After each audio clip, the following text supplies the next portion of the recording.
네, 국민의힘 주진우 의원입니다. 후보자님, 감사원에서 감사 결과 고발하거나 수사 의뢰하는 사건들 있잖아요. 예. 고발했다가 고발을 취소하거나 수사 의뢰를 취소하는 경우가 있습니까? 제가 그것까지는 좀 상세히 알지를 못합니다. 네, 아마 변호사 오래 하셔서 뭐 언론 보도도 보셨겠지만 없습니다. 네, 본 적이 없어요. 뭐 실제 언론에 알려지지 않은 케이스가 한두 건 있을지 몰라도 왜 그렇겠습니까? 당연히 감사관들이 정치적 중립 의무를 지고 실제 감사 결과 뭔가 어떤 행정 조치를 했는데 냉큼 그게 뭐 정권이 바뀌었다든지 어떤 사정 변경이 있다라고 해서 고발을 취소를 해버리면 그 다음부터는 고발하거나 수사 의뢰하는 것에 대해서 이제 아무런 어떤 신뢰나 이런 것들이 안 쌓이겠죠.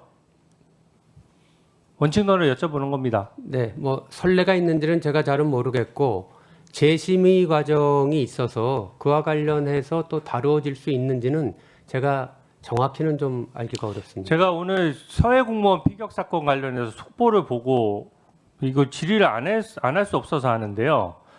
지금 국정원과 감사원에서 각각 그 서해 공무원 피격 사건 또 동해에 있었던 북한 주민의 강제 북송 사건에 대해서 양 기관이 다 조사를 해서 고발을 하고 수사 의뢰를 해서 지금 전 안보실장과 국정원장 등이 이제 서해 공무원 피격 사건으로 1심 재판을 받았고 얼마 전에 무죄가 선고됐죠.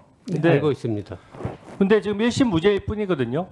보통 감사원에서 고발하거나 국정원에서 고발한 경우에 1심 무죄가 선고되더라도 변호사 오래 해보셔서 아시지만 검찰은 통상적으로 항소를 제기합니다. 그렇죠? 전부 무죄에 대해서 항소를 포기하는 경우가 잘 없잖아요.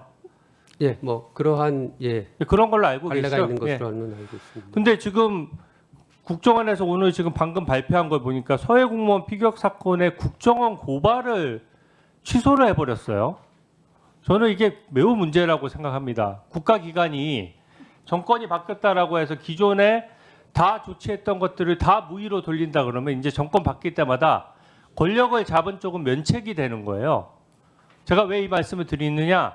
감사원은 감사원장 후보자가 지금 감사원장 자리가 공석이기 때문에 지금 아무런 아직 조치를 안 했는데 제가 봤을 때는 지금 중앙지검의 박철우 지검장 같은 경우에는 대장동 항소 포기하는데 관여됐던 사람이거든요. 근데 지금 아까 말씀하셨다시피 1심에서 전부 무죄 난 것은 보통 상급심의 판단을 받는 것이 검찰의 원칙인데 아직까지 항소 제기하겠다는 얘기가 없고요. 국정원은 정말로 어이없게도 저는 이런 거 처음 봅니다. 국정원이 자기 기관의 명예를 걸고 고발한 사건을 스스로 취하를 했어요. 그러면 그 얘기가 뭐겠습니까?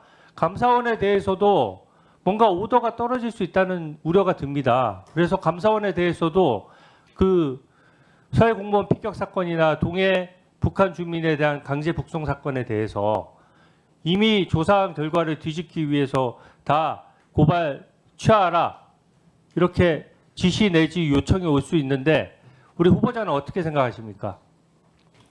감사 결과와 감사위원회의 결정은 7인 감사위원회의 수기를 거쳐서 심의 결과로서 의결이 되는 것이고 그거 자체로 존중이 되어야 된다고 생각합니다. 네, 아마 그럴 좋습니다. 예. 일이 가정적으로는 없지 않을까 싶습니다. 특히 이제 국정원 대비 제가 왜 말씀을 드리지만 지금 핵심을 잘 짚으셨어요.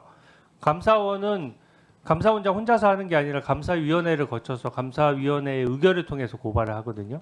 그러니까 사실상 그 결과를 뒤집는 것에 대해서 굉장히 신중해야 되는데 국정원도 사실은 마찬가지입니다. 모두 공무원들이 정치적 중립 의무가 있고 지금 이 서해 공무원 피격 사건만 하더라도 사실은 수많은 감사관들이 투입된 사건이거든요.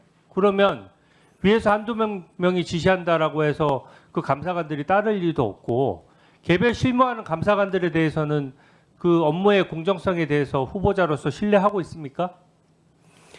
이번 운영쇄신 TF도 감사 결과 그 자체는 점검 대상으로 삼지 않았던 그러니까 것으로 개별 알고 감사관들, 있습니다. 실무자 감사관들에 대해서 신뢰하는지를 물었습니다. 제가 아주 후보자의 지위에서 신뢰의 어떤 또 신뢰한다 신뢰하지 않는다는 거에 대한 근거를 마련하고 있지 않기 아니 때문에 감사관들에 대해서 다만 신뢰를 못하면 우리 그 자리에 있을 수가 없는 거죠. 77년 된 제가 왜 이 점을 말씀드리면 감사원의 위상과 잠깐만요. 예, 사명을 잘 알고 있습니다. 네.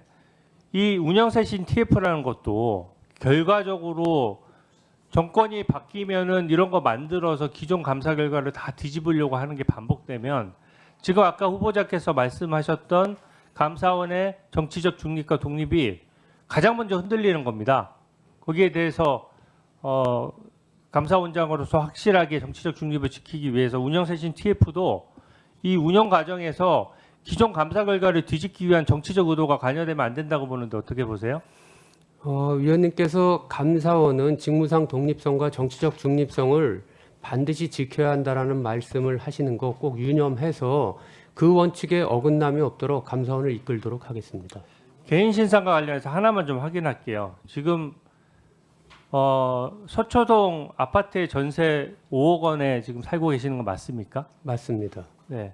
이게 지금 뭐 이게 장모나 장인 어르신을 모시고 사시는 건가요? 아니면은 바로 옆에 있는 아파트입니다. 장인 장모의 집 바로 옆에 있는. 근데 이게 좀 문제인 것이 8년 4개월째 지금 소유권은 그 장모님 소유권이죠?